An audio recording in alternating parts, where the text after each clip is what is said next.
روح کا بلاوا۔ راشد نوکری کی تلاش میں کراچی آیا تو یہاں اس کا کوئی عزیز یا رشتہ دار نہیں تھا، چنانچہ اس نے ایک سستے سے ہوٹل میں کرائے پر کمرہ لے لیا۔ وہ دن بھر مختلف کمپنیوں اور دفتروں میں نوکری کی تلاش میں جاتا اور شام کو آ کر کمرے میں سو جاتا۔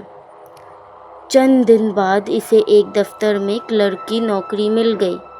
تنخواہ صرف 20,000 روپے تھی۔ ہوٹل کے کمرے کا کرایہ 300 روپے روزانہ تھا۔ چنانچہ اس نے کرائے کا مکان حاصل کرنے کے لیے مختلف پراپرٹی ڈیلروں سے رابطہ کیا۔ انہوں نے اسے جو مکان بتائے ان کا کرایہ 15,000 سے کم نہ تھا۔ آخر ایک ڈیلر نے بتایا کہ ایک مکان اسے صرف 8,000 روپے ماہانہ پر مل سکتا ہے، لیکن اس کے ایک کمرے میں مالک مکان کا سامان پڑا ہے اور راشد کو اس کی حفاظت کرنا پڑے گی۔ راشد نے مکان دیکھا۔ مکان کے 4 کمرے تھے اور اس کا کرایہ کم سے کم 13,000 ہونا چاہیے تھا، لیکن راشد کو صرف 8,000 میں مل رہا تھا، اس لیے راشد خوش ہو گیا۔ مکان کے 4 کمرے ایک ہی قطار میں ساتھ ساتھ تھے، لیکن چوتھے کمرے کو تالا لگا ہوا تھا اور اس میں مالک کا سامان رکھا تھا۔ مالک مکان 2 سال پہلے سعودی عرب روزگار کے لیے گیا تھا اور ڈیلر کو کہہ گیا تھا کہ مکان کسی ایسے فرد کو کرائے پر دے جو وہاں تنہا رہے اور اس کے سامان کی حفاظت کرے۔ کرایہ دار پر لازم تھا کہ سامان والا کمرہ نہ خود کھولے اور نہ کسی اور کو کھولنے دے۔ اگر اس کمرے کو کھولا گیا تو کھولنے والے کے خلاف 5 لاکھ روپے چوری کرنے کا مقدمہ کیا جائے گا۔ یہ شرائط مان کر راشد نے مکان حاصل کر لیا۔ دوسرے روز اتوار تھا۔ اس نے مکان کی صفائی ستھرائی کی اور ہوٹل سے اپنا اٹیچی کیس لے آیا جس میں اس کے کپڑے تھے۔ مکان میں پہلے سے ضرورت کی ہر چیز موجود تھی اور راشد کو کچھ بھی خریدنا نہ لانا پڑا۔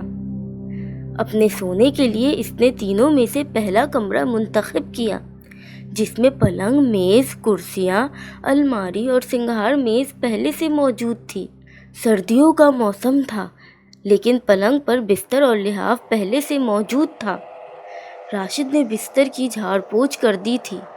رات کے 8 بجے اس نے گھر سے باہر جا کر ایک ہوٹل میں رات کا کھانا کھایا اور واپس آ گیا۔ صحن کا دروازہ بند کر کے اس نے تالا لگایا اور کمرے میں آ کر بستر میں لیٹ گیا۔ سردی بڑھ گئی تھی۔ اس نے اچھی طرح لحاف اوڑھ لیا اور تھوڑی دیر بعد اسے نیند آ گئی۔ آدھی رات کے قریب اس کی آنکھ کھل گئی اور اسے باتھ روم جانے کی حاجت محسوس ہوئی۔ وہ بستر سے نکلا اور دروازہ کھول کر باہر آ گیا۔ وہ برآمدے میں چلتا ہوا آخری کمرے کے سامنے سے گزرا اور باتھ روم میں داخل ہو گیا۔ چند ہی لمحے گزرے تھے کہ اسے ہلکی سی آواز سنائی دی اور وہ بے اختیار چونک پڑا۔ وہ دروازہ کھلنے کی آواز تھی اور قریب سے ہی آئی تھی۔ قریب ترین دروازہ اسی کمرے کا تھا جسے تالا لگا ہوا تھا اور اسے کھولنے پر پابندی عائد تھی۔ راشد فکر مند ہو گیا۔ وہ باتھ روم سے نکلا اور قریبی کمرے کے دروازے کی طرف دیکھا تو دروازہ بند تھا اور اس میں آہنگی قفل لگا ہوا تھا۔ راشد اپنے کمرے کی طرف بڑھنے لگا۔ دوسرے اور تیسرے کمرے کا دروازہ بھی بند تھا۔ وہ اپنے کمرے میں آیا اور دروازہ بند کر کے اپنے بستر میں آ لیٹا، لیکن ذہن میں دروازے کھلنے کی آواز چپکی ہوئی تھی اور وہ آواز یقیناً اسی دروازے کے کھلنے کی تھی جو مقفل تھا۔ وہ کافی دیر تک سوچتا رہا، مگر کچھ سمجھ نہ آیا تو سونے کی کوشش کرنے لگا۔ ابھی وہ کچی نیند میں ہی تھا کہ اسے ایسا محسوس ہوا جیسے کسی نے اس کا نام پکارا ہو۔ وہ آواز کمرے کے باہر سے آئی تھی۔ اسے حیرت ہوئی اور سوچنے لگا کہ آدھی رات کے وقت کون آیا ہے۔ یہاں اس کا کوئی رشتہ دار یا ایسا دوست نہیں تھا کہ اس سے ملنے آتا۔ چند منٹ بعد دوبارہ کسی نے اسے آواز دی، راشد دروازہ کھولو، اور وہ آواز کسی عورت کی تھی۔ راشد اٹھ کر دروازے کی طرف بڑھا، ساتھ ہی اس نے بلند آواز سے پوچھا، کون ہے؟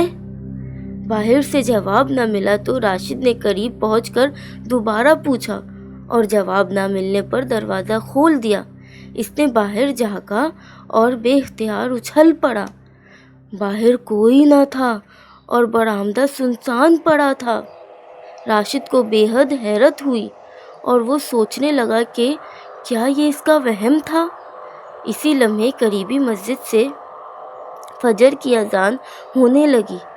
راشد نے سر جھٹکا اور بستر پر لیٹ کر سو گیا۔ صبح اس کی آنکھ کھلی تو 8 بج چکے تھے۔ اسے 9 بجے دفتر پہنچنا تھا۔ وہ تیار ہو کر گھر سے نکلا، قریبی ہوٹل سے ناشتہ کیا اور دفتر چلا گیا۔ شام کو واپس آیا اور پھر رات کو 8 بجے کھانا کھانے کے بعد اپنے کمرے میں آ کر سو گیا، لیکن حسب معمول آدھی رات کو اسے رفع حاجت جانے کے لیے اٹھنا پڑا۔ وہ کمرے سے نکل کر باتھ روم کی طرف گیا تو اسے یاد آیا کہ گزشتہ رات سامان والے کمرے کا دروازہ کھلنے کی آواز سنائی دی تھی۔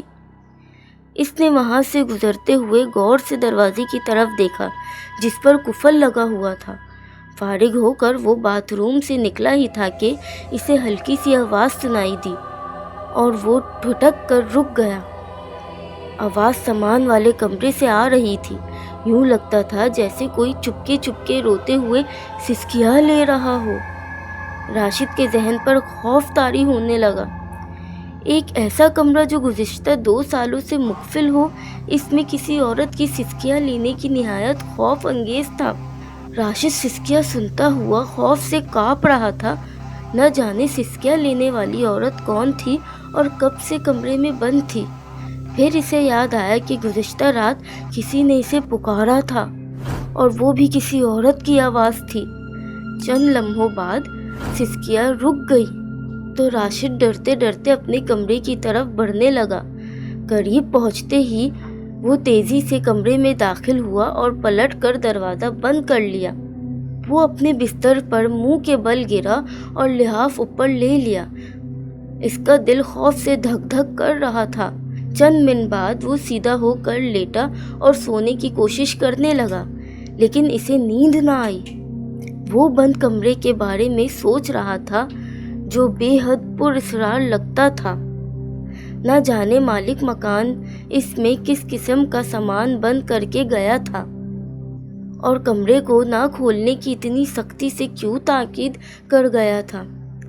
2 سال سے کمرے کو نہ تو کسی نے کھولا تھا اور نہ اندر گیا تھا۔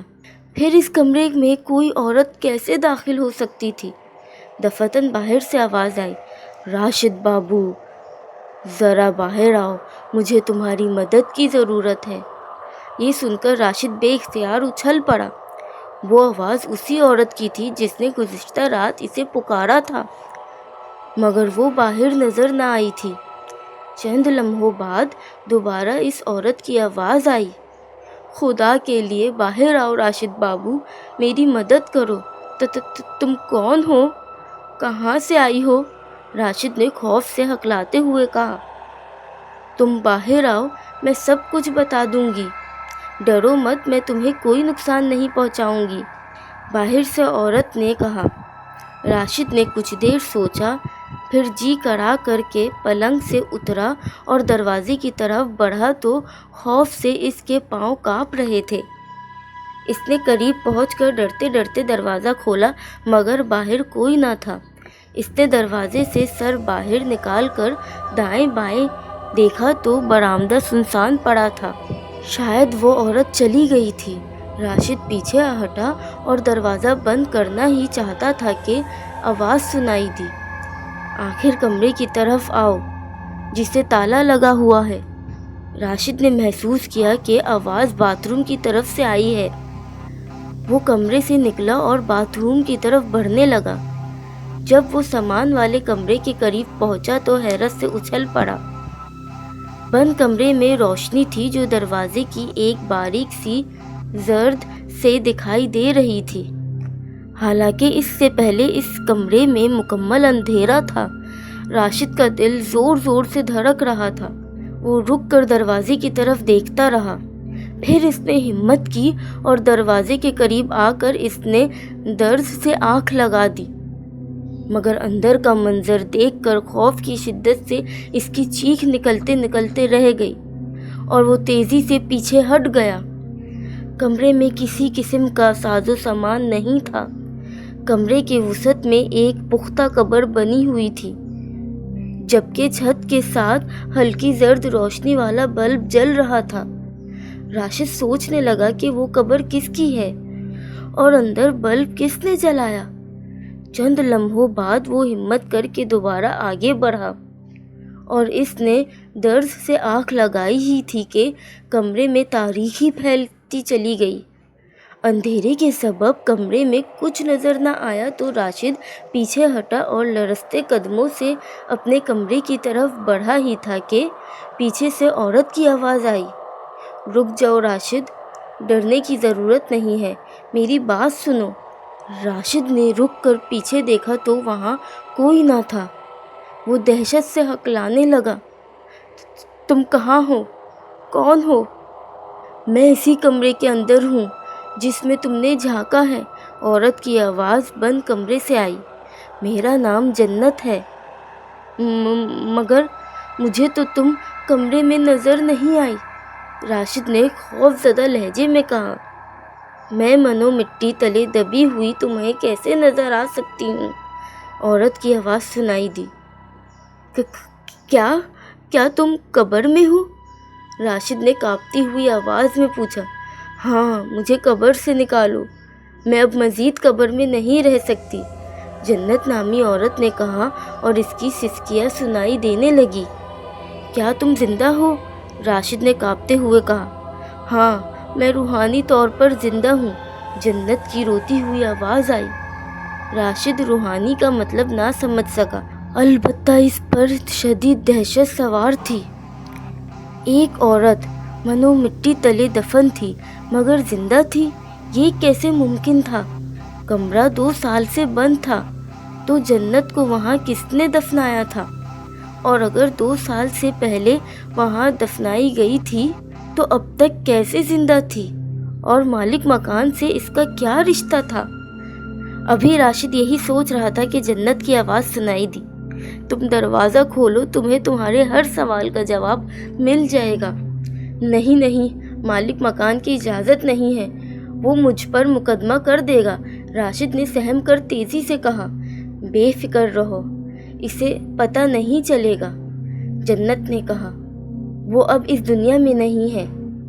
اوہ، وہ کیا مر چکا ہے؟ راشد نے حیرت سے اچھل کر کہا، ہاں، 3 ماہ پہلے سعودی عرب میں اس کا ایکسیڈنٹ ہوا تھا اور وہ ہلاک ہو گیا تھا، جنت نے بتایا۔ لیکن تمہیں یہاں کس نے دفن کیا تھا؟ راشد نے سوال کیا۔ اسی ظالم نے، جنت نے کہا۔ شادی کے 10 سال تک میرے ہاں اولاد نہ ہوئی تو وہ مجھ سے ہر وقت لڑنے جھگڑنے اور مار پیٹ کرنے لگا۔ ایک دن اس نے غصے سے میرے سر میں کلہاڑی سے وار کیا اور میں مر گئی تو اس نے اپنا جرم چھپانے کے لیے کمرے میں گڈھا کھود کر مجھے اس میں دبا دیا اور اس پر قبر بنا دی۔ اس طرح کسی کو میرے قتل کا علم نہ ہوا۔ چونکہ اس دنیا میں میرا کوئی وارث نہ تھا، اس لیے کسی نے نہ پوچھا کہ میں کہاں ہوں۔ اس نے پڑوسیوں کو بتایا کہ میں سعودی عرب چلی گئی ہوں اور وہ بھی وہیں جا رہے ہیں۔ میرے قتل کے 1 ماہ بعد ہی وہ سعودیہ چلا گیا تھا، لیکن چونکہ میرا جنازہ نہ پڑھایا گیا اور نہ میری لاش کو غسل دیا گیا تھا، اس لیے میری روح اس کمرے میں بھٹکتی رہی۔ اب 2 سال بعد تم آئے ہو، اس لیے میں تم سے درخواست کرتی ہوں کہ اندر آ کر میری قبر کشائی کرو اور میری نماز جنازہ پڑھانے کا انتظام کرو تاکہ میری روح عالم ارواح میں چلی جائے۔ ٹھیک ہے، میں صبح تالا توڑنے کے لیے ہتھوڑا اور قبر کھودنے کے لیے کڈال لاؤں گا اور قبر کھودوں گا، راشد نے کہا اور اپنے کمرے کی طرف بڑھ گیا۔ دوسری صبح اس نے پراپرٹی ڈیلر کو جنت کی قبر کے بارے میں بتایا تو اس نے پولیس کو اطلاع دی۔ پولیس نے آ کر کمرے کا تالا توڑا، لیکن کمرے میں کوئی قبر نہیں تھی بلکہ گھر کا قیمتی سامان رکھا تھا۔ یہ دیکھ کر راشد حیران رہ گیا۔ پولیس نے اسے لان تان کی اور چلی گئی، لیکن راشد سخت خوف زدہ تھا۔ اس نے اسی روز وہ مکان چھوڑ دیا